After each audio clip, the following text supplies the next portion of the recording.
Great morning souls. இந்த song அப்படியே ஒரு மாதிரி மனசுக்கு ரொம்ப இதமா, இறைவனை பத்தி எப்ப நினைச்சாலும் நம்ம இந்த சாங்கை வந்து நம்ம வந்து ரீகலெக்ட் பண்ணி பாக்குற மாதிரி ஒரு சூப்பர் சாங் வந்து கொடுத்துருக்காரு. இது வந்து நான் வந்து ரியலைஸ் பண்ணி நான் வந்து எப்பவுமே வந்து என்னோட மென்டீஸ் கிட்ட, வீட்டில் என்னோட சிஸ்டர், முக்கியமாக என்னோட டாட்டர், அவங்க எப்பவுமே எப்போ பார்த்தாலும் வந்து காட் பனிஷ் பண்ணுவார் அப்படின்ற மாதிரியே நினச்சி நினச்சி எதுக்கு எடுத்தாலும் பயப்படுவாங்க. அவங்க கிட்ட வந்து ரெப்பீட்டேட்டிவாக நான் வந்து சொல்லியிருக்கேன், கடவுள் வந்து பனிஷ் பண்ணுற கடவுள் கிடையாது, அவர் ரொம்ப ரொம்ப லவ்விங்க. பேரண்ட்ஸை விடவும் வந்து அவர் வந்து நம்ம மேலே வந்து பயங்கரமான ஒரு அன்பு காட்டக்கூடிய ஒரு ஒரு ஒரு சோல் அது. அந்த மாதிரி நீ வந்து காடை வந்து பனிஷிங் பர்சனாக வந்து நீ நினைக்காதன்னு சொல்லிக்கிட்டே இருப்பேன். இந்த பாட்டு பார்த்தோம்னா செம்ம சர்ப்ரைஸ் ஆச்சு.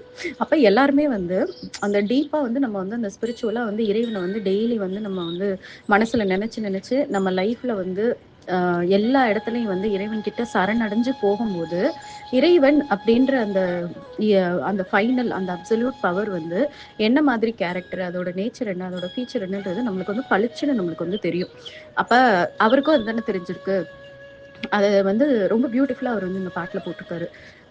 அதை வந்து நம்ம பார்க்கலாம். அதுக்கு முன்னாடி என்னன்னா, ஒரு ஒரு தடவை இந்த இந்த நெக்ஸ்ட் அந்த சாங் போறதுக்கு முன்னாடி கண்ணை மூடிட்டு இறைவனை வந்து நீங்க வந்து சின்ன வயசுல இருந்து எப்படிலாம் நினைச்சிருந்திருக்கீங்க, சுத்தி உள்ளவங்க எப்படிலாம் வந்து பேசியிருப்பாங்க, அதே மாதிரி மூவிஸ்ல எப்படிலாம் பார்த்துருப்பீங்க அப்படின்லாம் சொல்லி ஒரு மைண்ட் செட்டுக்கு வாங்க. அப்புறம் இதுக்குள்ள வந்த பிறகு நீங்க இறைவனை எப்படிலாம் பார்க்க ஆரம்பிக்கிறீங்க அப்படின்னு சொல்லிட்டு பாருங்க.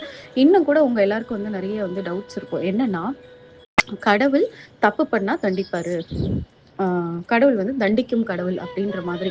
முக்கியமா வந்து சிவனை வந்து எப்பவுமே வந்து சிவன்னாலே நிறைய பேருக்கு பயம் இருக்கு. என்னன்னா, அவர் வந்து எரிச்சிருவாரு, அவர் வந்து கொல்லுவாரு, அவர் வந்து அழிக்கிற கடவுள் அப்படின்னு சொல்லிட்டு மொட்டையா வந்து நினைச்சுக்கிட்டு எல்லாருமே பயப்படுவாங்க. இதுல என்ன ஹைலைட்னா, ஏன் எல்லாரும் பயப்படுறாங்கன்னு அவங்களுக்கே தெரியாது. நான் தப்பு பண்ணாதானே பண்ண போறாங்க, நான் தப்பு பண்ணாம இருந்தா அவர் இன்னும் பண்ண மாட்டாருன்னு சொல்லி அப்படியாவது இருக்கணும். ஆனா அப்படியே இருக்க மாட்டாங்க. ஏன்னா அவங்களால தப்பு பண்ணாம இருக்கவே முடியாது. அவங்களுக்குள்ள இருக்கக்கூடிய பீஸ்ட் வெர்ஷன் என்ன பண்ணும்னா, அவங்கள எப்படி நம்ப வைக்கணும், நீ நிறைய தவறுகள் செஞ்சுதான் அந்த வாழ்க்கையில இருக்க, அப்ப இறைவன் வந்து உன்னை வந்து தண்டிப்பாரு அப்படின்ற மாதிரி ஒரு பயத்துல தான் டக்குன்னு ஃபர்ஸ்ட் இறைவன் மேல பக்தின்னு வர்றதுக்கு முன்னாடி நிறைய பேருக்கு வந்து அந்த பயம் தான் வந்து பயங்கரமா டாமினேட்டிங்கா இருக்கும்.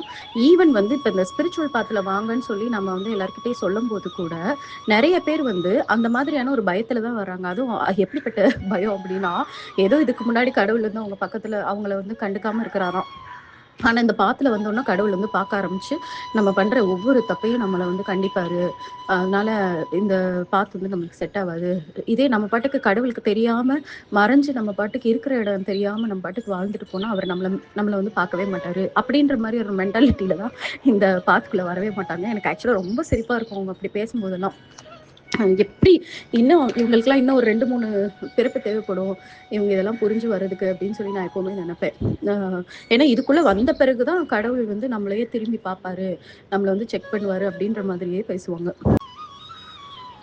அதனால என்னென்னலாம் அபிப்பிராயம் இருக்கு அப்படின்னு பாத்தீங்கன்னா, இறைவன் அப்படின்னா நல்லது பண்ணா கூட இருப்பாரு, தவறு பண்ணா பயங்கரமா தண்டிச்சு நம்மளை வந்து பயங்கரமா அழிச்சு நம்மளை ஒண்ணும் இல்லாம ஆக்கிடுவாரு.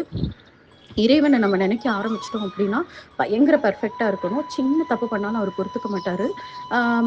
இறைவனை நினைக்காதவங்கள அவர் கண்டுக்க மாட்டாரு.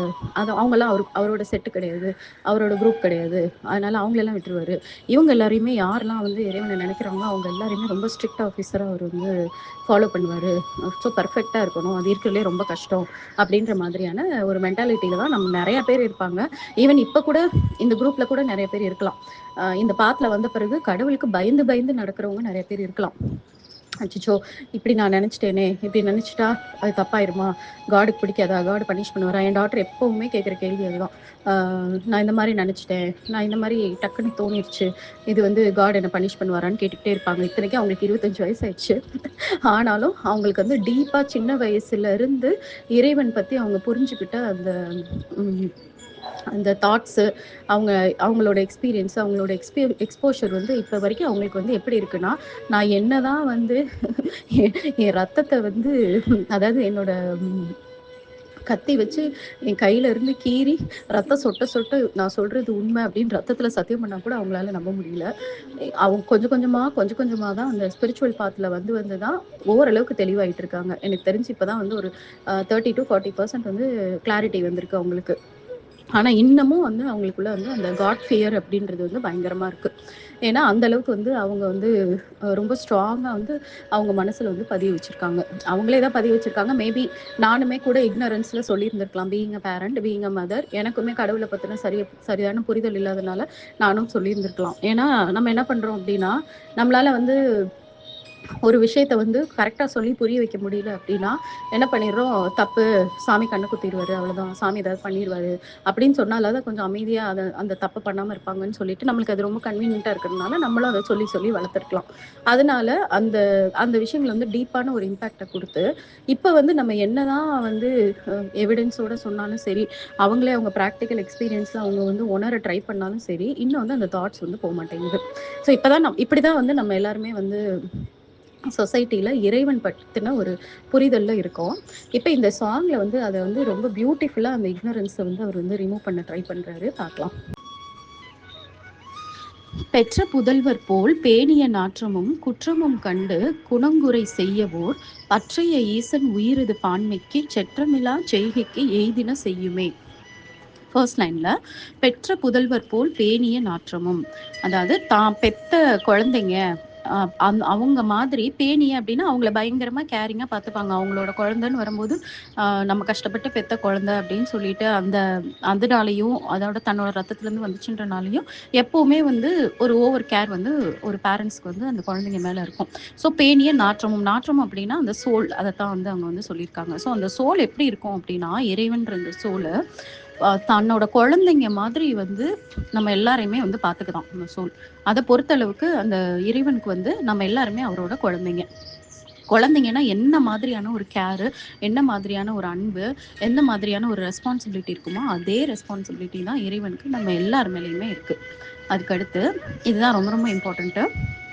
குற்றமும் கண்டு குற்றமும் கண்டு குணங்குறை செய்யவோர், அதாவது நம்மளுடைய ஃபால்ட்டு மிஸ்டேக் இது தெரியாம அவருக்கு இருக்க வாய்ப்பே இல்லை. நம்ம நினைச்சுக்கிட்டு இருக்கோம் அவருக்கு வந்து தெரியாது அப்படின்ட்டு. ஏன்னா நம்ம அவர் ஒரு ஆள் மாதிரி தானே பார்க்குறோம். ஒரு ஆளுங்களுக்கு எல்லாருக்குமே நம்மளோட தவறுகள் வந்து எல்லாருக்கும் 100% தெரியாது. அப்ப நம்ம நினைப்போம் நம்மளுக்கு மட்டும்தான் எல்லாமே தெரியும். ஆனா அவரு நம்மளோட செல்லோட செல்லா கலந்துருக்கிறவரு. நம்மளே வந்து மறந்து போன தவறு கூட அவருக்கு நல்லாவே தெரியும். நம்ம என்னெல்லாம் தவறு பண்ணிட்டு இருக்கோம், தவறான எண்ணங்கள், தவறான பேச்சு, தவறான செயல்கள் யாருக்குமே தெரியாதுன்னு நினைச்சிட்டு நம்ம பண்ண எத்தனையோ தவறுகள், நிறைய பேரோட வாழ்க்கையில ஒரு பாதிப்பை கொடுக்கக்கூடிய எத்தனையோ விஷயங்கள், இது எல்லாத்தையுமே அவர் பார்த்தோம். குணம் குறை செய்யவோர், அவர் என்ன பண்றாருன்னா நம்மள சரி பண்ண தான் பாக்குறாரு. அதுக்காக அவர் வந்து நம்மளை வந்து ஆஹ் கண்டிக்கவோ இல்ல தண்டிக்கவோ எதுவுமே பண்ணல. அப்ப நம்ம கஷ்டப்படுறதுக்கு பின்னாடி என்ன காரணம்னா அது ஒண்ணுமே இல்லை. It is simple. நம்மளோட கர்மா, நம்மளோட இக்னரன்ஸ், நம்மளோட டிசையர்ஸ், அதுல ஓவரா நம்ம எக்ஸ்பெக்டேஷன் வச்சுட்டு அந்த எக்ஸ்பெக்டேஷன் ஃபுல்ஃபில் ஆகலன்னு நிறைய தவறுகள் செஞ்சு நம்ம தவறுகள் தான் நம்மளுக்கு வந்து நம்ம வாழ்க்கையில வந்து நம்மளுக்கு வந்து ஒரு கஷ்டத்தை கொடுக்குது. இறைவன் அப்ப கூட என்ன பண்றாரு அப்படின்னா, அந்த நம்மளுக்கு ஒரு பிரச்சனை வரப்போகுதுன்னா அதுக்கு முன்னாடியே நம்மளுக்கு நிறைய சயின்ஸ் கொடுக்க தான் செய்யறாரு. நம்ம கர்மாவை ரெடியூஸ் பண்றதுக்கு எத்தனையோ வழியில அவர் வந்து ஒரு ஆளுங்களை வந்து அனுப்புவாரு. இப்ப ஒரு கர்மாவை ரெடியூஸ் பண்ணோம்னா நம்ம என்ன பண்ணணும், நல்ல கர்மா பண்ணணும். அப்ப நல்ல கர்மா பண்றதுக்கு அவர் நிறைய விஷயங்களை வந்து நம்மளுக்கு வந்து அனுப்பிப்பாரு. ஈவன் நம்ம சொந்தக்காரங்களை கூட ஏதாவது ஒரு உதவி கேட்டு நம்ம கிட்ட அனுப்புவாரு. இல்ல ஒரு யாரோ ஒருத்தவங்க ஈவன் இப்ப டிராபிக்ல நீங்க நிக்கிறீங்க, டிராபிக்ல வந்து உங்ககிட்ட வந்து ஒரு ரூபா 10 ரூபா கேக்குறாங்கன்னா அது கூட இறைவன் அனுப்பின ஆளுதான். ஏன்னா உங்களுக்கு ஏதோ ஒரு பிரச்சனை வரப்போகுது, அந்த பிரச்சனைக்கு நீ ஒரு 10 ரூபாய் கொடு. இப்ப நீ 10 ரூபாய் கொடுத்து அவங்களுக்கு வந்து அந்த அவங்க அதை வச்சு அவங்க ஏதோ ஒரு சாப்பாடை சாப்பிட்டுட்டாங்க அப்படின்னா உனக்கு வரப்போற பிரச்சனை வந்து கட் ஆகும் அப்படின்றது இறைவனுக்கு தெரியும். ஸோ இறைவன் என்ன பண்றாரு அப்படின்னா, அவரு தானே மேல இருந்து பாக்குறாருன்னு வச்சுக்கோங்களேன், மேக்ரோ லெவல்ல அவர் பாக்குறாரு. நாளைக்கு உங்களோட அந்த எப்பயோ நீங்க பண்ண கர்மாவோ இல்ல ஜெனரேஷன் கர்மாவோ அது வந்து பழுத்து போய் அது வந்து கரெக்டா அதுக்கு ஒரு கால்குலேஷன் இருக்கு போல இருக்கு. கர்மா வந்து இப்ப இன்னைக்கு தப்பு பண்ணா இன்னைக்கே நம்ம அனுபவிக்க மாட்டோம். இன்னைக்கு ஒரு தவறு பண்றோம் அப்படின்னா அதுக்கு வந்து ஒரு டைம் வந்து இருக்கு. அந்த டைம் ஏன்றதுதான் நான் எப்பவுமே யோசிச்சுட்டே இருக்கேன். ஒருவேளை அந்த டைம் வந்து நம்ம வந்து எப்பவுமே நம்மள சரி பண்ணிக்கிறதுக்கு இறைவன் வந்து நம்மளுக்கு கொடுத்துருக்க டைம் மாதிரி தான் எனக்கு தெரியுது. ஏன்னா அந்த தவறு சில தவறுகள் சின்ன சின்ன தவறுகளுக்கு மேபி நம்ம உடனே அனுபவிக்கலாம்னு கூட வச்சுக்கோங்களேன். ஆனா அது ரொம்ப ரேரு. யூஸ்வலா நம்ம இன்னைக்கு ஒரு தவறு பண்ணோம்னா அந்த தவறுக்கான பலன் பலன் வந்து எனக்கு தெரிஞ்சு அட்லீஸ்ட் ஒரு மாசம் ஆகுது, இல்லைன்னா ஒரு வருஷம் ஆகுது, இல்லைன்னா பல வருஷம் ஆகுது. நம்ம வந்து அதை வந்து திரும்பி வந்து நம்ம வந்து அனுபவிக்கும் போது நம்மளுக்கே தோணும், நம்ம அந்த டைம்ல பண்ண அந்த தவறுக்கு தான் நம்ம இப்போ அனுபவிக்கிறோம் நம்மளுக்கு தோணும். சிலருக்கு சுத்தமாவே தோணாது. அப்பயும் வந்து யாரையாவது பிளேம் பண்ணிட்டு திரும்பியும் அகைன் கர்மா வந்து பண்ணுவாங்க. நான் வந்து இப்போ எல்லாரோட லைஃபையும் அப்சர்வ் பண்ணும்போது, இப்போ எனக்கு 43 வயசு ஆச்சு. ஸோ சின்ன வயசுல இருந்து நான் எத்தனையோ பேரோட லைஃப்பை நான் பார்த்துருப்பேன். அண்ட் ஆல்சோ நான் வந்து பயங்கரமான பீப்புள் அப்சர்வர். எனக்கு என்ன ஏன் பீப்புள் அப்சர்வர் ஆனேன்னா, எனக்கு வந்து யாரும் கஷ்டப்படக்கூடாது, எல்லாருமே சந்தோஷமா இருக்கணும். அதையும் மீறி ஏன் எல்லாரும் கஷ்டப்படுறாங்க, கஷ்டப்படுறதுக்கு பின்னாடி என்ன காரணம் இருக்குன்னு சொல்லிட்டு ஒவ்வொருத்தரோட லைஃபையும் கொஞ்சம் டீப்பாக அனலைஸ் பண்ணனால இன்னைக்கு இப்போ நான் வந்து அட்லீஸ்ட் ஒரு 20 வருஷமாவது ஒவ்வொருத்தரோட லைஃபையும் குறைஞ்சது ஒரு 100 பேரோட லைஃபையாவது நான் பார்த்துருப்பேன். என்னோட ஃபேமிலி, ஃப்ரெண்ட்ஸ், ரிலேட்டிவ்ஸ்ன்னு எல்லாரோட லைஃபையும். அப்பதான் வந்து நான் வந்து கர்மா வந்து பயங்கரமா பிலீவ் பண்ண ஆரம்பிச்சேன். ஏன்னா அவங்க பண்ண தவறு, இல்லை அவங்க ஜென்ரேஷன்ல பண்ண தவறு அது உங்களுக்கு வந்து பயங்கரமா பாதிக்குது. அது டெத்தா இருக்கட்டும், இல்லைன்னா சிக்னஸா இருக்கட்டும், இல்லை பயங்கரமான மானிட்டரி லாஸா இருக்கட்டும், இல்லைன்னா மென்டல் இஷ்யூஸா இருக்கட்டும், இல்லை ஹெல்த் இஷ்யூஸாக இருக்கட்டும், எல்லாமே பார்த்தீங்கன்னா ஏன் நடக்குதுன்றதுக்கான பேட்டர்ன் வந்து நம்மளால கண்டுபிடிக்க முடிஞ்சிச்சு. அப்போ ஒரு கர்மா வந்து நம்ம பண்ணிட்டோம் அப்படின்னா அந்த கர்மாக்கு ஒரு டைம் இருக்கு, அது திரும்பி வந்து நம்மளுக்கு வந்து பேக் ஃபயர் ஆறதுக்கு. அப்போ அந்த பேக் ஃபயர் ஆகிற அளவுக்கு வந்து கடவுள் வந்து ஒரு டைம் எக்ஸ்டெண்ட் பண்ணி நம்மளுக்கு கொடுத்துருக்காரு. அந்த டைம்குள்ள நம்ம வந்து மேக்ஸிமம் நல்லது பண்ணுறதுக்கு அவரே ஆளுங்களை அனுப்புவார். யாராவது வந்து ஹெல்ப் பண்ணுங்கன்னு ஒரு மெசேஜ் வரும், இல்லைன்னா இப்போ நம்மள ஃப்ரெண்ட்ஸாக இருக்கட்டும், இல்லை நம்ம ரிலேட்டிவ்ஸாக இருக்கட்டும், அவங்களுக்கு அட்லீஸ்ட் ஒரு மன ரீதியான ஆறுதலையாவது நம்ம கொடுத்தோம்னா அவங்க லைஃப் ட்ரான்ஸ்ஃபார்ம் ஆகிற மாதிரி ஏதாவது ஒரு ஆப்பர்ச்சுனிட்டி இருக்கும். நம்ம கிட்ட என்ன ஸ்கில்ஸ் இருக்கோ, நம்ம கிட்ட வந்து என்ன வந்து ஸ்பெஷல் இருக்கோ, நம்ம கிட்ட பணம் இருந்தால் அந்த நம்மளை விட கஷ்டப்படுறவங்கள அனுப்புவார். நம்ம கிட்ட வந்து நல்ல நாலேஜ் இருந்துச்சுன்னா ஒரு தேவையோட நிறைய பேர் இருப்பாங்க. இப்போ நான் பிஸ்னஸ் எக்ஸ்பீரியன்ஸ் எனக்கு இருக்குது அப்படின்னா பிஸ்னஸ் ஸ்டார்ட் பண்ணுறவங்களும் அனுப்புவார். அவங்க வந்து நம்மக்கிட்ட வந்து உதவி கேட்குற மாதிரி இருக்கும். அப்போ நம்ம அவங்களுக்கு ஒன்றும் பண உதவியெல்லாம் செய்ய வேண்டாம், நம்மளோட கொஞ்சம் டைமும் நம்மளோட அந்த நாலேஜையும் மட்டும் அவங்களுக்கு ஷேர் பண்ணால் போதும். ஸோ அதனால அவங்களோட வாழ்க்கையில் அந்த பிஸ்னஸை வந்து அவங்க வந்து சக்ஸஸ்ஃபுல்லாக எடுத்துகிட்டு போகிறதுக்கு நம்ம வந்து ஒரு சீடு போட்ட மாதிரி இருக்கும். ஸோ இந்த மாதிரி நல்ல காரியங்கள் பண்றதுக்கு இறைவன் வந்து புரிஞ்சுக்குவாரு. இந்த ஒரு வருஷத்துல இவங்களுக்கு பெரிய லாஸ் வரப்போகுது, அந்த லாஸ் வர்றதுக்கு முன்னாடி இவங்களை நல்ல கர்மா பண்ண வச்சு நம்ம வந்து அவங்களோட லைஃப்பை சேவ் பண்ணணும்னு சொல்லிட்டு அவர் எதையாவது அனுப்பிச்சுக்கிட்டே தான் இருப்பாரு. அதே மாதிரி அவரோட டிவைன் சயின்ஸ் வந்து டிஃப்ரெண்ட்டாக வந்து நம்மளுக்கு சிக்னல்ஸ் கொடுத்துக்கிட்டே தான் இருப்பார். ஆனால் இறைவனோட சிக்னலும், இறைவனோட லாங்குவேஜும், இறைவன் வந்து நம்ம கிட்ட சொல்ல வர்றதும் நம்மளுக்கு புரியாத போது நம்ம என்ன பண்ணுவோம், அதை வந்து இக்னோர் பண்ணிட்டு போயிட்டே இருப்போம். இக்னோர் பண்ணும்போது ஆட்டோமேட்டிக்காக அந்த கர்மா வந்து ஒரு நாள் வந்து ஆக்டிவேட் ஆகி நம்மளை வந்து பெரிய பாதிப்புக்கு உள்ளாகும். இப்படிதான் இப்போ இந்த நம்மளோட லைஃப் வந்து செட் ஆகிருக்கு. அப்போ இறைவனோட லாங்குவேஜை புரியணும் அப்படின்னா அதுக்கு தான் இந்த பாதையில் வரணும். இந்த பாதையில் வரும்போது மட்டும்தான் இறைவன் என்ன பேசுறாரு அப்படின்றது உங்களால் பளிச்சுன்னு புரிஞ்சுக்க முடியும். அவர் நம்மள மாதிரி வாய்மொழியிலையோ இல்லைன்னா ஒரு ஒரு உருவமாக நம்ம எதிரில் வந்து நின்றெல்லாம் அவரால் பேச முடியாது. பிகாஸ் அவர் வந்து நம்ம எப்படின்னா ஒரு எறும்புன்னு வச்சுக்கோங்களேன், ஒரு எறும்பை பொறுத்த அளவுக்கு அது முன்னாடி ஒரு பெரிய ஆள் நிற்கிறாங்கன்னா நம்மளோட கட்டை விரல் மட்டும்தான் அந்த எறும்புக்கு தெரியும். அதுக்கு மேலே அதால் எறும்பால் நம்மளை ஃபுல் உருவத்தையும் பார்க்கவே முடியாது. ரொம்ப குட்டி எறும்புன்னு வச்சுக்கோங்க, இல்லைன்னா ஒரு குட்டி பூச்சின்னு வச்சுக்கோங்களேன். அந்த பூச்சி முன்னாடி வந்து நம்ம நின்றா கூட அது நம்மளோட மொத்த உருவத்தையும் அதால் நிமிர்ந்து பார்க்க முடியாது. அதுக்கு தெரிஞ்சதெல்லாம் மேபி நம்ம கட்டை விரல் இல்லைன்னா அது பக்கத்தில் உள்ள விரல் தான் தெரியும். அதைத்தான் அது என்ன நினச்சிக்கும், அது எதையோ அதுவாக ஏதாவது ஒன்று கற்பனை பண்ணிக்கும், இல்லைன்னா அது ஒரு டேமனாக நினச்சிக்கும். அப்படிதான் இறைவன் வந்து ரொம்ப பறந்து விரிஞ்சு நம்மளால கெஸ் கூட பண்ண முடியாத மாதிரியான ஒரு உருவ அமைப்புலையும், அவரோட லாங்குவேஜ் பார்த்தீங்கன்னா ஃபுல் அண்ட் ஃபுல் வைப்ரேஷனாக இருக்கும், இல்லைன்னா வந்து ஃப்ரீக்வன்சிஸாக இருக்கும், இல்லைன்னா எனர்ஜி மாதிரி வந்து பேசுவார், இல்லைன்னா அவர் எல்லாருக்குள்ளேயும் பறந்து விரிஞ்சு இருக்கிறனால யார் மூலமாக வேணாலும் வந்து பேசுவார். நம்மளுக்கு பிடிக்காதவங்க மூலமாக கூட வந்து பேசுவார், நம்மளை யாராவது இரிட்டேட் பண்ணுறவங்க மூலமாக கூட வந்து ஏதாவது பேசுவார். அப்போ நம்ம எல்லாத்தையுமே இக்னோர் பண்ணோம்னா அதே மாதிரி பெயினில் வந்து பேசுவார், மனசு கஷ்டத்தில் வந்து பேசுவார், ஃபெயிலியரில் பேசுவார், எல்லாத்துலேயும் வந்து அவர் நம்மளுக்கு வந்து அவர் வந்து சிக்னல்ஸ் கொடுத்துக்கிட்டே இருப்பார். நம்ம அவரோட லாங்குவேஜையே நம்ம புரிஞ்சுக்கல அப்படின்னா நம்ம என்ன பண்ணுவோம், நம்ம கர்மாக்கு, நம்ம இல்யூஷன்ஸ்க்கும் நம்ம டிசையர்ஸ்க்கும் நம்ம வந்து அடிமையாகி அப்புறம் திரும்பி திரும்பி திரும்பி திரும்பி அதிலே கஷ்டப்பட்டுட்டு இருப்போம். அப்பையும் அவர் என்ன பண்ணுறாரு அப்படின்னா ஜட்ஜ் பண்ணுறது கிடையாது, அவர் என்ன பண்ணுறாரு நம்மளை வெறுக்கிறது கிடையாது. இதே இப்போ நம்ம எடுத்துக்கிறோமே, நம்ம வந்து யாருக்காவது திரும்பி திரும்பி திரும்பி திரும்பி அட்வைஸ் பண்ணும்போது நம்மளுக்கு எவ்வளோ இரிட்டேட் ஆகுது.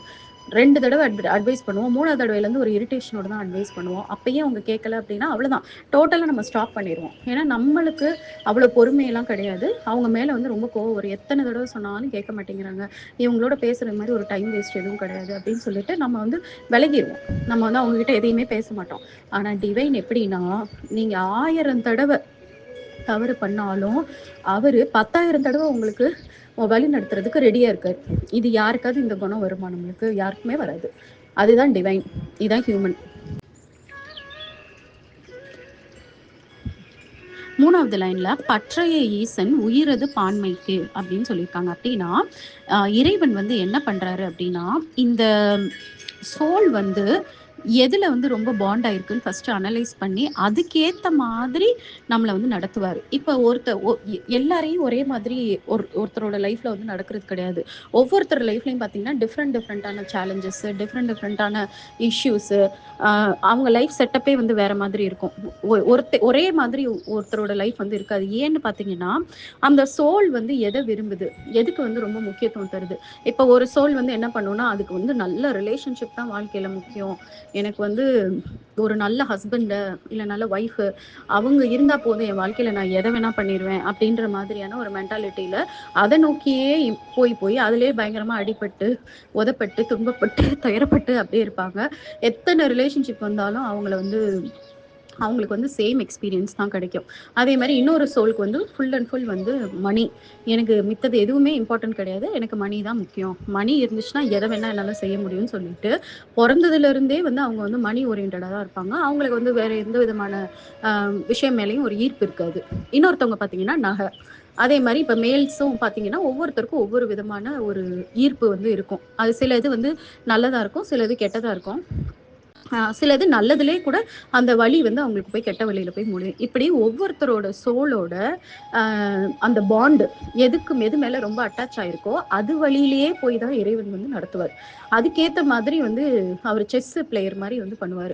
ஒவ்வொருத்தருக்கும் ஒவ்வொரு விதமான சேலஞ்சஸ், அவங்களுக்கு எது வந்து பயங்கரமான வீக்னஸோ இல்லை எது மேல டூ மச் அப்சஷன் காட்டுறாங்களோ அது வந்து ஒரு இல்யூஷன் புரிய வச்சுதான் நம்மளுக்கு வந்து அது வந்து உனக்கு நிரந்தர சந்தோஷத்தை கொடுக்காதுன்னு சொல்லி தான் நம்மளை வந்து சரியான பாதையில நடத்துறதுக்கு சப்போர்ட் பண்ணுவாரு. இப்படி நடந்துட்டு இருக்கும்போது நம்ம முட்டாள்தனமா என்ன பண்ணுவோம் தெரியுமா? இப்ப எனக்கு வந்து நான் வந்து ஒரு கோல் வச்சுருப்பேன். ஃபார் எக்ஸாம்பிள் நான் முன்னாடியாக இருந்தால் என்னென்னா, எனக்கு வந்து ஐஏஎஸ் ஆஃபீஸர் ஆகணும் அப்படின்றது தான் ஆசைன்னு வச்சுக்கோங்களேன். இப்போ என் கூட படித்த என்னோடய ஃப்ரெண்ட்ஸு அவங்க எல்லாரும் பாஸ் பண்ணி அவங்க ஐஏஎஸ் ஆஃபீஸர் ஆகிட்டாங்க. நான் வந்து ஆகலை. அப்படின்னா நான் என்ன பண்ணுவேன் அப்படின்னா, அவங்களையோடவே கம்பேர் பண்ணிவிட்டு அவங்க லைஃப்லலாம் அவங்கெல்லாம் வந்து சாதிச்சிட்டாங்க, ஆனால் நம்ம சாதிக்கலை அப்படின்னு சொல்லிட்டு ஒரு கம்பேரிசனை வந்து நம்ம வந்து கொண்டு வருவோம். ஆனால் இங்கே என்னோட லைஃப்பில் என் சோல் வந்து அதுக்கு ஓவர் இம்பார்ட்டன்ஸ் கொடுத்து ஓவர் அப்சஷன் வந்து ஒரு அளவுக்கு மீறி ஒரு அப்சஷன் வந்து அதில் காட்டினனால அதை வந்து எனக்கு கட் பண்ணி விட்டாரு. வேற என் கூட பாஸ் பண்ணவங்களுக்கு அது உண்மையிலே ஒரு பெரிய அப்சஷனாக இருக்காது. ஜஸ்ட் அது ஒரு படிப்பு, அது பாஸ் பண்ணாலும் ஓகே, இல்லை பாஸ் பண்ணனாலும் ஓகே. ஆனால் அவங்களுக்குலாம் வேறு எதிரையாவது அப்சஷன் இருக்கும். வேறு ஏதோ ஒரு விஷயத்தில் அப்சஷன் இருக்கும்போது அவங்களுக்கு வந்து ஐஏஎஸை பாஸ் பண்ண வச்சிருவாரு. ஆனால் அவங்களுக்கு வேறு ஏதாவது ஒரு ப்ராப்ளமை கொடுப்பாரு. ஏன்னா ப்ராப்ளமு சேலஞ்ச் இல்லாத லைஃபே கிடையாது. எல்லாருக்குமே ப்ராப்ளம்ஸும் சேலஞ்சஸும் இருக்கும். ஆனால் ஒவ்வொருத்தருக்கும் வேறு வேறு மாதிரி இருக்கும். இதை புரிஞ்சுக்காம நம்ம என்ன பண்ணுவோம்னா கம்பேர் பண்ணுவோம். நம்ம ரிச்சா இல்லைன்னா அவங்கெல்லாம் ரிச் ஆகிட்டாங்க, அவங்கெல்லாம் நல்லா இருக்காங்க, நான் நல்லா இல்லை அப்படின்னு. உங்களுக்கு தெரியுமா அவங்க நல்லா இருக்காங்க அப்படின்ட்டு? அவங்க இன்கேஸ் போய் கூட சொல்லலாம். ஏன்னா இது உலக நியதின்றது யாருமே 100% நல்லா இருக்க முடியாது. ஒன்லி ஸ்பிரிச்சுவலாக இறைவனை உணர்ந்து இறைவனுக்கு பிடிச்ச மாதிரி இறைவனோட வழியில் டிவைன் வேல்யூஸில் அலைன் ஆகி வாழ்கிறவங்க மட்டும்தான் முழுமையான சந்தோஷத்தோடு இருப்பாங்களே தவிர இது இல்லாமல் யாராலையும் முழுமையான சந்தோஷத்தோடு இருக்கவே முடியாது. ஆனால் உங்களுக்கு கிடைக்காதது அவங்களுக்கு கிடைச்சிருக்குன்ற உடனே நீங்களாவே முடிவு பண்ணிக்கிறது அவங்க வந்து சந்தோஷமா இருக்காங்க அப்படின்னு சொல்லிட்டு. ஸோ இது மாதிரி ஒரு பெரிய இக்னரன்ஸ் எதுவுமே கிடையாது. ஏன்னா இறைவன் வந்து ஒவ்வொருத்தருக்கும் ஏற்ற மாதிரி அவர் வந்து ஒரு செட்டப் வந்து பண்ணியிருப்பாரு. முன்னாடி ஒரு சாங்ல சொன்ன மாதிரி ஒரு மிக்ஸ் மாதிரி இருக்கும். அந்த மாயை, அந்த ஆசை, அவங்க கர்மா, அது 3க்கு ஏற்ற மாதிரி எல்லாமே வந்து ஒரு மாதிரி ஒரு மிக்ஸ் கொடுத்துருப்பாரு. இவங்க லைஃப்ல இதெல்லாம் தான் நடக்கணும், இதெல்லாம் நடந்தாதான் இவங்க வந்து என்னை உணர்றதுக்கு நான் ஆப்பர்ச்சுனிட்டி கொடுத்த மாதிரி அப்படின்னு சொல்லிட்டு அவர் அந்த ஆப்பர்ச்சுனிட்டி கொடுக்கறதுக்கு ஏற்ற மாதிரி ஒவ்வொருத்தரோட லைஃப்லையும் செட் பண்ணியிருப்பாரு. 4வது வந்து செற்றமில்லா செய்கைக்கு எய்தின செய்யுமே. அதாவது கோபமே இல்லாம அவர் வந்து என்ன பண்ணுவாருன்னா ஒரு அன்பால வந்து எல்லா விஷயத்தையும் பண்ணுவாராம்.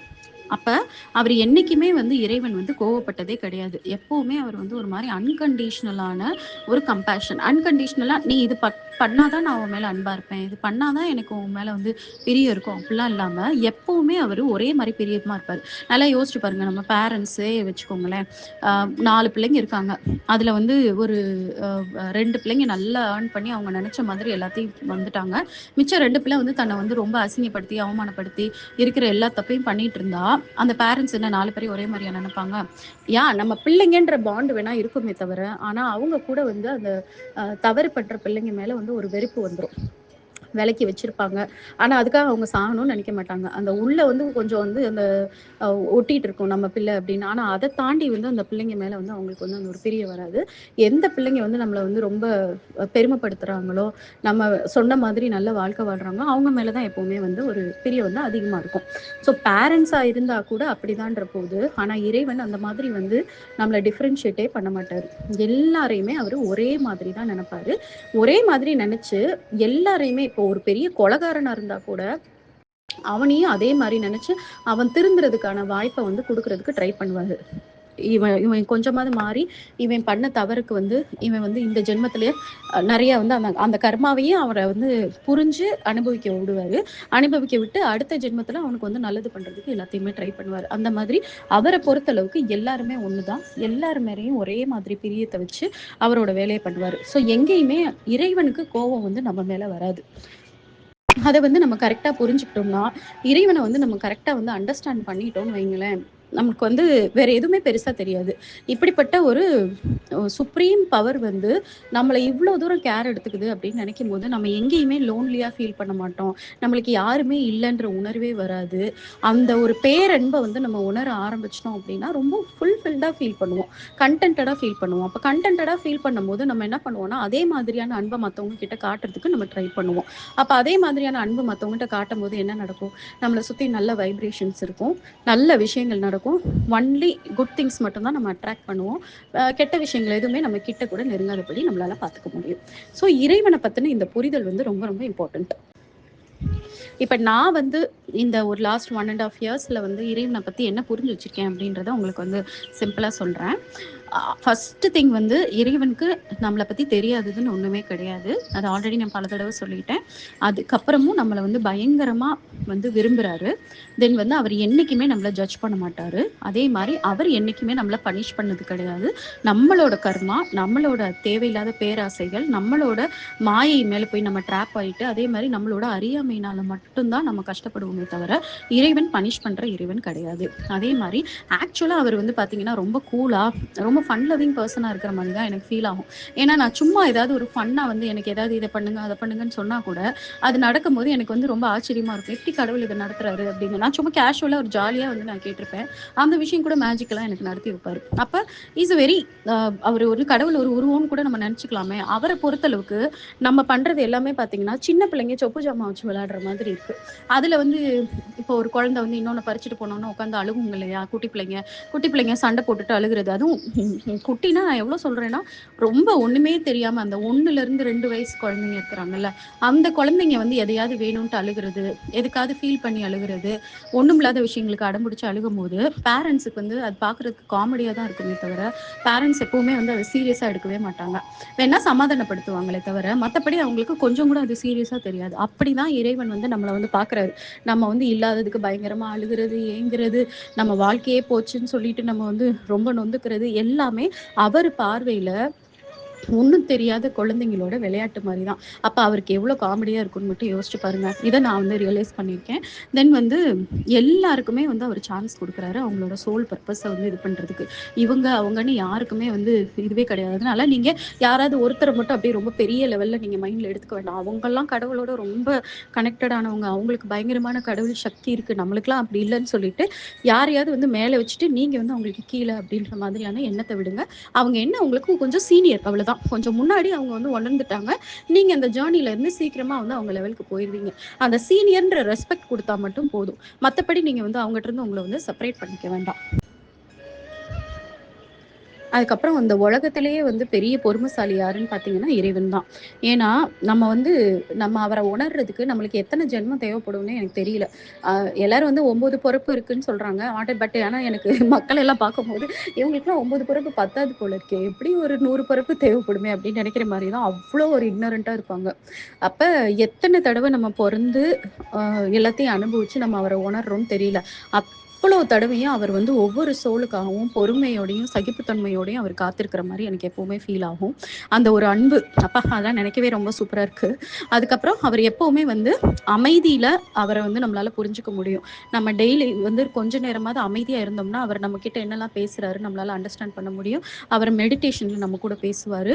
அப்புறம் ஏஞ்சல் நம்பர்ஸ்ல பேசுவாரு. அப்புறம் திடீர்னு சம்மந்தமே இல்லாம யாராவது வந்து நம்ம கூட பேசம்போது, அதுல பேசுவாரு. அதே மாரி ஏதாவது ஒரு ஈவென்ட் திடீர்னு ஏதோ ஒரு ச ச நம்ம நெனச்சே பார்க்க முடியாத மாரி இது நடக்க வாய்ப்பே இல்லையேன்ற மாதிரியான ஒரு ஏதோ ஒரு சிச்சுவேஷன் மூலமா பேசுவாரு. இப்படி பல விதத்துல அவர் வந்து நம்ம கூட வந்து பேச ட்ரை பண்ணுவாரு. நம்ம வந்து அவேரா இருந்தா மட்டும் தான் அவரோட லாங்குவேஜ வந்து நம்மளால புரிஞ்சுக்க முடியும். அதே மாரி ஒரு மாரி ரொம்ப சட்டிலா இருக்கும் அவரோட பேச்சு. அதிரடியாலாம் இருக்காது. ஆக்ஷன்ஸ் அதிரடியா இருக்கும். ஆனா, அது மூலமா அவர் சொல்ல வர மீனிங் பார்த்தீங்கன்னா, ரொம்ப ரொம்ப சட்டிலா, ரொம்ப மெல்லிசா தான் நம்மளுக்கு வந்து புரியும். அப்ப நம்ம ரொம்ப ரொம்ப நம்மள வந்து காமா, குயட்டா, நிதானமா வச்சிருந்தா மட்டும் தான் இறைவன் பேசுறத வந்து நம்மளால புரிஞ்சுக்க முடியும். அதுக்கப்புறம் நீங்க எப்படி அவர பார்க்குறீங்களோ, அப்படி அவர் இருப்பாரு. அப்பாவா பார்க்குறீங்கன்னா, அவர் அப்பாவா இருப்பாரு. அம்மாவா பார்க்குறீங்கன்னா, அம்மாவா இருப்பாரு. ஃப்ரெண்டா பார்க்குறீங்கன்னா, ஃப்ரெண்டா இருப்பாரு. லவ்வரா பார்க்குறீங்கன்னா, லவ்வரா இருப்பாரு. இல்ல உங்க ஸ்பௌஸ் மாரி நெனைக்கிறீங்கன்னா, ஸ்பௌஸாவே இருப்பாரு. இல்லன்னா உங்களோட குழந்தையா நெனைக்கிறீங்கன்னா, குழந்தையாவே இருப்பாரு. நம்ம எப்படி விரும்புறோமோ, அதே மாதிரி அவர் வந்து நம்மகிட்ட வந்து ரிஃப்ளெக்ட் பண்ணுவாரு. அது ஒரு ஒரு பீரியட் ஒருத்தவங்க ஒரு ஒரு ஸ்டேஜ் இருக்கும். ஃபர்ஸ்ட் வந்து அவரையே இறைவன வந்து அப்பாவா நெனைப்பாங்க. அப்புறம் ஃப்ரெண்டா நெனைப்பாங்க. இப்படியே அவங்களே ஒரு ஸ்டேஜ்க்கு போய் கடைசில வந்து பயங்கரமா நம்ம 2 பேரும் வேற வேற இல்லன்ற மாரி மெர்ஜ் ஆகுற மாதிரி இருக்கும். நீங்க எப்படி வேணா நெனச்சுக்கலாம் அவர. தென் வந்து அ நம்ம ஒரு சின்னதா வந்து ஸ்பிரிச்சுவலா வந்து ஒரு ப்ராக்ரஸ் பண்றோம் அப்டின்னா, அதுக்கு வந்து அவர் வந்து பல வகையில வந்து அவர் வந்து நம்மளுக்கு காம்ப்ளிமெண்ட்ஸ் வந்து எப்படியாவது வந்து குடுத்துருவாரு. அது நம்மளுக்கு தெரியும். இது வந்து டிவைனோட காம்ப்ளிமெண்ட் தான் அப்டின்ட்டு. ஏன்னா, இப்ப நான் ஏதாவது ஒரு விஷயத்த ரொம்ப ரொம்ப கஷ்டமான விஷயத்த நான் வந்து ரியலைஸ் பண்ணியிருப்பேன். அன்னைக்கின்னு பார்த்தீங்கன்னா, என்னோட மென்டீஸ் யார்கிட்ட இருந்தாவது எனக்கு சர்ப்ரைஸா எதுக்குன்னே தெரியாம கிஃப்ட் வரும். அவங்கட்ட கேட்டா அவங்க சொல்லுவாங்க, "இல்ல எனக்கு அனுப்பணும் போல இருந்துச்சுன்னு மட்டும் தான் சொல்லுவாங்க. இல்லன்னா எனக்கு தேங்க்ஸ் சொல்லணும்னு தோணுச்சு" அப்படின்னுவாங்க. எனக்கு அப்படி கிளியரா புரியும். அது வந்து இறைவன் கிட்ட இருந்து தான் வந்திருக்கு அப்படின்ட்டு. அப்படி இல்லன்னா ரொம்ப சோல்ஃபுல்லா ஒரு தேங்க் யூ மெசேஜ் வரும். அந்த தேங்க் யூ மெசேஜ் பார்த்தீங்கன்னா, நான் அன்னைக்கு வந்து ரியலைஸ் பண்ணதுக்கு எனக்கு இறைவன் வந்து எனக்கு வந்து கிஃப்ட் குடுக்குற மாதிரி நான் ஃபீல் பண்ணுவேன். ஸோ பயங்கரமா நம்மள வந்து என்கரேஜ் பண்ணி நம்மள வந்து ஹேப்பியா வச்சுக்கணும்னு நெனைப்பாரு. நம்ம ஒவ்வொரு தடவ நம்ம வந்து ப்ராக்ரஸ் பண்ணும்போதும். அதே மாரி கம்பேரிசன் ஒண்ணு கிடையவே கிடையாது. அவர் வந்து நீ வந்து என் கூட ரொம்ப க்ளோஸா கனெக்ட் ஆகலாம். ஆனா மத்தவங்க கனெக்ட் ஆக முடியாது. அப்படின்ற மாரி யாரையுமே அவரு சொல்ல மாட்டாரு. அவர பொறுத்த அளவுக்கு எல்லாருமே ஈக்குவல் தான். அதனால அவங்க ரொம்ப நெறைய தெரிஞ்சுக்கிட்டாங்க. நம்மலாம் அவங்க அளவுக்கு இறைவனோட கனெக்ட் ஆக முடியாதுன்னு நெனைக்கவே வேண்டாம். அதே மாரி அவரோட அவர் வந்து ஈவன் வந்து நம்மளுக்கு வந்து அந்த பெயின்லயும் வருவாரு, ஃபெயிலியர்லயும் வருவாரு, சக்சஸ்லயும் வருவாரு. ரொம்ப ரொம்ப தாங்க முடியாத ஒரு துயரம் மூலமும் நம்ம கூட வந்து அவர் வந்து கனெக்ட் ஆவாரு. அப்ப அந்த மாதிரி ஒரு சிச்சுவேஷன் வரும்போது, நம்ம இன்னும் வந்து கடவுள் கூட ரொம்ப க்ளோஸ் ஆகணும்னு அர்த்தம். ஏதாவது ஒரு ஸ்ட்ரகிள் வருதுன்னா, உடனே வந்து கடவுள் பத்தின வேலைகள்ல அந்த ஸ்பிரிச்சுவல் ஒர்க்க பண்ணாம இருக்கிறத விட, அந்த நேரத்துல நம்ம அதிகமா பண்ணும்போது, இன்னும் ஒரு ஸ்டெப் வந்து ரொம்ப கனெக்ட் ஆகும். அப்ப எப்பவுமே இந்த பெயின், ஃபெயிலியர்ஸ வந்து பார்த்து பயப்படாதீங்க. அந்த நேரத்துல இன்னும் க்ளோஸ் ஆகுறதுக்கு ட்ரை பண்ணுங்க இறைவன் கூட. அப்படின்னா என்ன பண்ணணும்? அதிகமா மெடிடேட் பண்ணுங்க. அதிகமா அந்த மாரியான ஆடியோஸ் கேளுங்க. அப்புறம் அந்த ஆடியோஸ கேட்டு மத்தவங்களுக்கு சொல்லிக் குடுங்க. எத்தனையோ தேவையோட உங்களுக்கு தெரிஞ்சவங்க இருப்பாங்க. ஒரு குரூப்ப கிரியேட் பண்ணி அவங்க எல்லாருக்கும் நீங்க அத வந்து இன்டர்பிரெட் பண்ணும்போது, இறைவன் டக்குன்னு உங்களுக்கு அந்த குடுத்திருந்த பெயின வந்து அந்த அவருக்கு அந்த பவர் கிடைக்கும். அவர் என்ன பண்ணுவாரு, அந்த பெயின வந்து அப்படியே மேஜிக்கா மாத்தி உங்களுக்கு ஒரு பிளிஸ்ஸா மாத்திருவாரு. அப்புறம் ஆ நம்ம வந்து நம்ம நம்ம வந்து அவரு நம்ம கூடவே தான் இருக்காரு அப்படின்றத நம்ம உணரணுன்றத அவர் வந்து பயங்கரமா வந்து எதிர்பார்க்குற மாரி எனக்கு ஃபீல் ஆகும்.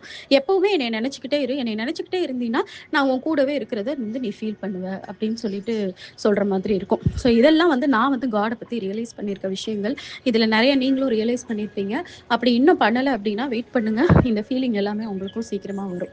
நீங்க பாட்டுக்கு நான் சொன்ன அந்த ஸ்பிரிச்சுவல் டியூட்டீஸ மட்டும் உங்க லைஃப்ல வந்து டே டு டே பேசிஸ்ல இன்டகிரேட் பண்ணி உங்க லைஃப்ல வந்து எடுத்துட்டு போயிட்டே இருங்க. கொஞ்சம் கொஞ்சமா உங்களுக்குள்ள இருந்து வந்து அவரு வந்து அப்படியே பியூட்டிஃபுல்லா வெளியில வருவாரு. அப்புறம் லைஃப் ரொம்ப மேஜிக்கலா இருக்கும். Thank you.